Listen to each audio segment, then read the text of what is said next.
Hello Weaver, अस्सलाम वालेकुम। मैं हूं Ali and welcome to my channel sonic expert. Gold price से रिलेटेड एक और वीडियो लेकर आपकी खिदमत में हाजिर हूं। आज हफ्ते का दिन है और आज अगर हम नज़र डालें सोने के रेट पे तो सोने का जो रेट है खालिस सोने का वो है 2,19,000 रुपये फ़ी तोला और पठूर है 2,17,500 रुपये।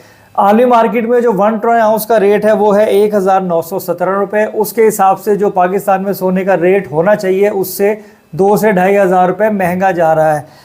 और अगर हम बात करें इंटर बैंक की तो इंटर बैंक में डॉलर 297 रुपये का है और ओपन मार्केट में 295 रुपये पे ट्रेड हो रहा है। शरह सूद में कोई तब्दीली नहीं है, वो 22% पर ही है। स्टेट बैंक ने ऐसा बयान दिया है और इसकी वजह भी हो सकती है कि सोने के रेट में जो थोड़ा सा इजाफा देखा जा रहा है। और अगर हम बात करें कुछ और अहम खबरों की तो एक जो सबसे बड़ा बम आवाम पे गिरा दिया गया है वो पेट्रोल का है। पेट्रोल 26 रुपये लीटर जो है वो महंगा कर दिया गया है। और सेकेंडली तूरखम बॉर्डर भी खोल दिया गया है जो गुज़िश्ता 9 दिनों से बंद था। तो अब आज के दिन मैं कोई ऐसी ख़ास तब्दीली नहीं देख रहा हूँ कि कुछ ऐसी न्यूज़ एक्स्ट्रा आएगी जिससे गोल्ड रेट पे या बाकी चीज़ों पे बहुत ज़्यादा फ़र्क पड़े। जो भी काम इन्होंने करना था वो गुजरे हुए दिन में कर दिया। अब जो मंडे का दिन है वो काफ़ी अहम है कि अब ये सारे मामला होने के बाद पीर वाले दिन जब मार्केट ओपन होगी और रेट्स आएंगे तो उस वक्त क्या सूरत हाल होती है।